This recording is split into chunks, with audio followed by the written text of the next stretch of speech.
You know, I hate to be like the Let's Cover Elon Musk channel because honest to God, he's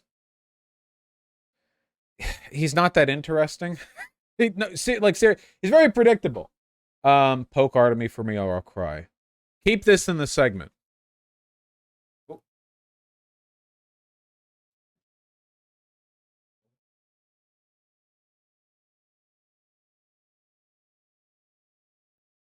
Keep that in.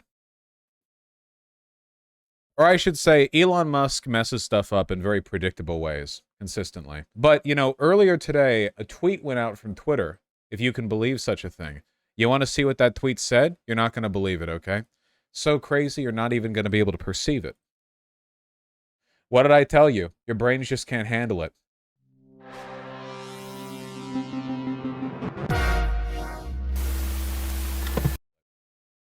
Before it got deleted, this was in a tweet from the this is from the Twitter support account where they said that from now on it'll be against Twitter terms of service to link to any comparable social media application or to even give your username in a different social media application. So if you were, for example, to say, "Hey, follow me on Instagram. I'm at blank," that would be ban worthy. This is insane. This is I mean, this is as ridiculous and draconian and anti-free speech, anti-competition a move I've actually ever seen from a social media site. It's actually like really crazy how bad it is. Yeah, no, the most divorced move he's pulled yet by far. Divorced from reality fully. But, you know, as you can see, he deleted it because the only thing that I can assume happened is that Elon Musk got upset by seeing so many people link Mastodon. I mean, he did ban the Mastodon official Twitter account after all, that he screeched at an engineer, you know, "Hey, make this against TOS, make it against TOS, come on, come on, come on," because he got like really upset, you know? And then like the guy like shaking, sweating, he's like, "Yeah, okay, sir." Like this fucking poor like H-1B visa guy who can't like quit his job without leaving the country. And he needs to send money back home to his family. He's like, "Okay," tweeted out. Some people have said that this is a violation of antitrust law. I don't know enough about the law to make that claim definitively. It is at the very least absolutely insane. It is completely insane, unbelievably wild. Yeah, it would depend on who's, you know, legislating it. Truly, truly, truly insane. So anyway, but that's deleted. And now Elon Musk is hitting us with the classic post-mistake move of, "If you guys don't really like me, I can just go. Should I step down as head of Twitter, I will abide by the results of this poll."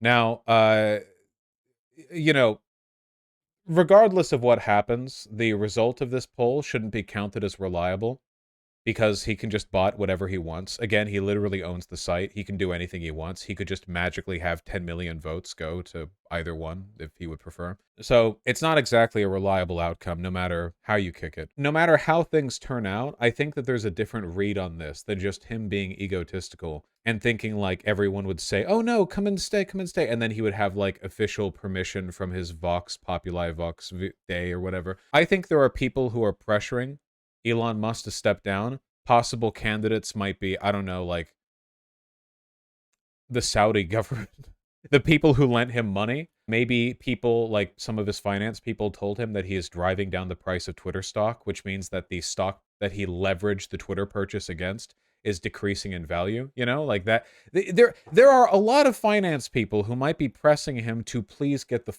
off. Yeah. There have been, yeah, Tesla stock. Tesla stock has gone down. Articles have been made recently about how Elon Musk is driving down the price of Tesla stock. You know, Elon Musk, like all modern wealthy people, is not wealthy like in the sense that he has a bunch of gold in a vault. Elon Musk is wealthy in the sense that a great deal of people trust him in a way that increases the evaluated worth of his, you know, the stock that he holds. So whether it's Tesla stockholders or say, here's Kushner and a bunch of Saudis at the World Cup, you know, the company we keep, Jared Kushner. Very funny because a lot of Nazis love Elon Musk, but they hate Jared Kushner because they see him as like a sellout Jew who like betrayed the Trump admin. Oh, sorry, not Saudis, Qatar. Those Saudis look like they all own bone saws. What are you, racist? Those are Qataris, not Saudis. Come on. Get it together. Though, to be fair, with Qatar barely being even a real country, there's a lot of transposition with the Saudi government and with the Qatari, you know. How many people in Qatar are Qatari citizens? What is it, like 13%? 14%? The rest of them are like slaves. It's like 200,000 people. Yeah. Not to be racist, but is Qatari an ethnicity or nationality? I assume it could be referred to as either, right? I don't know about the specific ethnic makeup of the Qatari like citizenry, but I assume we're referring to the nationalities when we say that. You know, Qataris are Arab, right? Yeah, but even within like the Arab ethnicity, there's like subdivisions because Arab is like a very broad term. You know, it's a lot goes into it.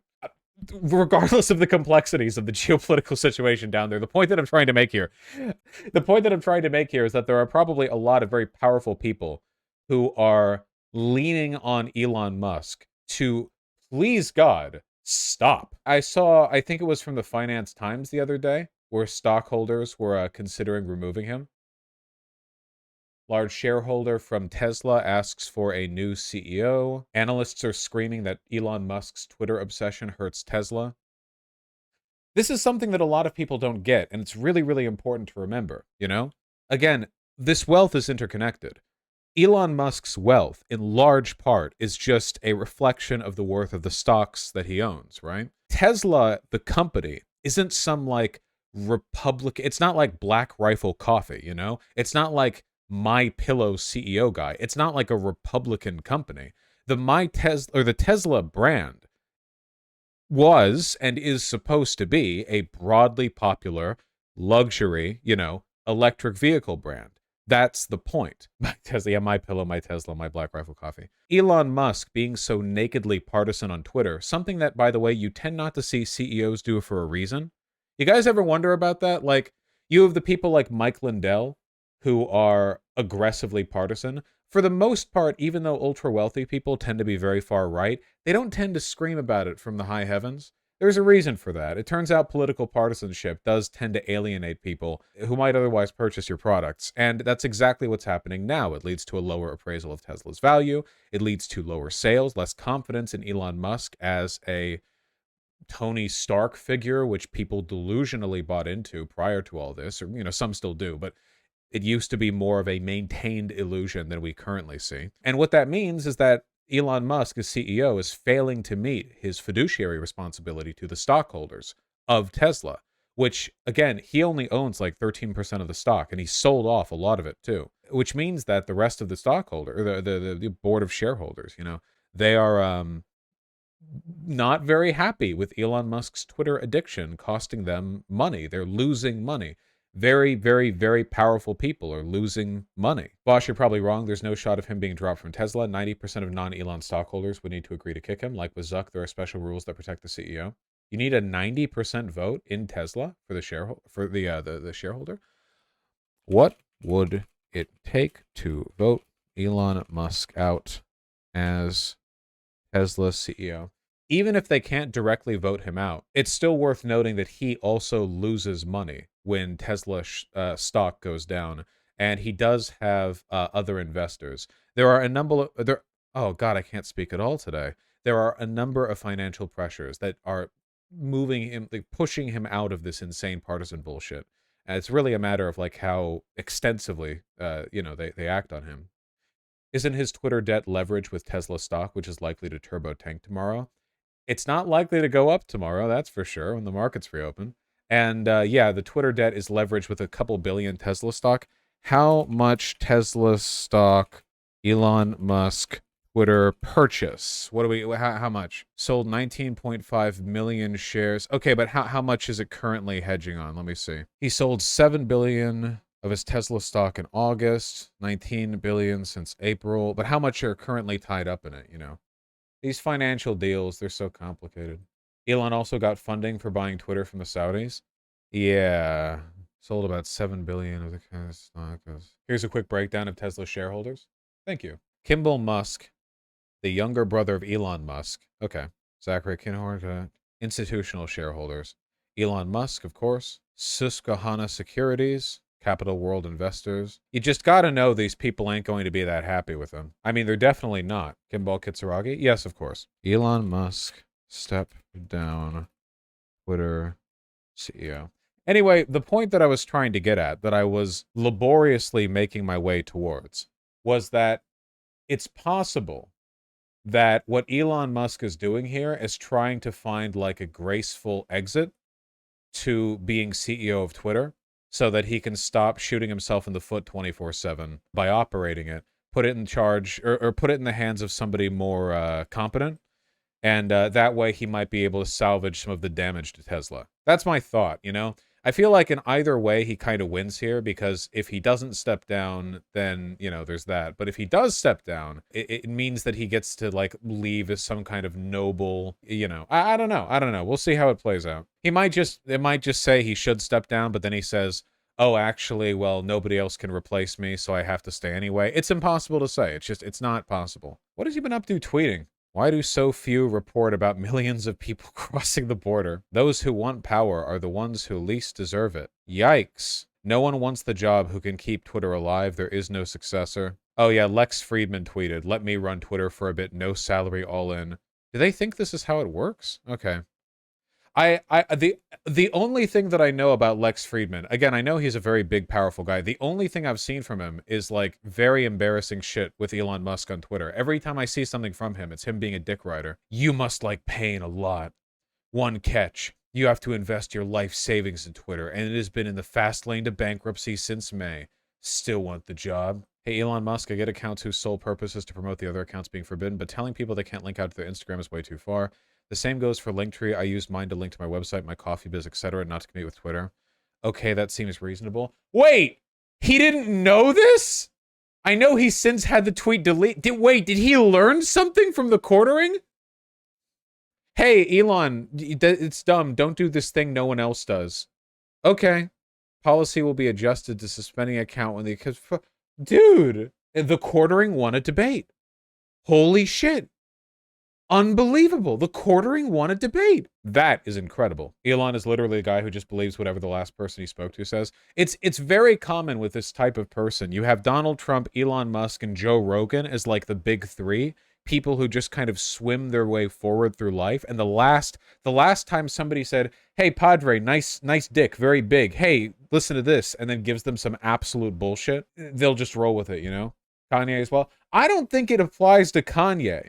Because he is too committed to being anti-Semitic. Like, because if Kanye was truly a part of that group, somebody could go up and be like, hey, Kanye, nice dick, very big. Hey, do you know Jews are actually pretty okay? And he'd be like, yeah. And then he would go on his next show or whatever, and he would talk about that. But he's very very dedicated to his anti-Semitism. You know, he's too committed. He's too ideologically driven.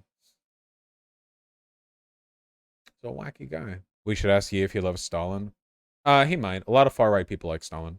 Okay, yeah, so it's very rambly.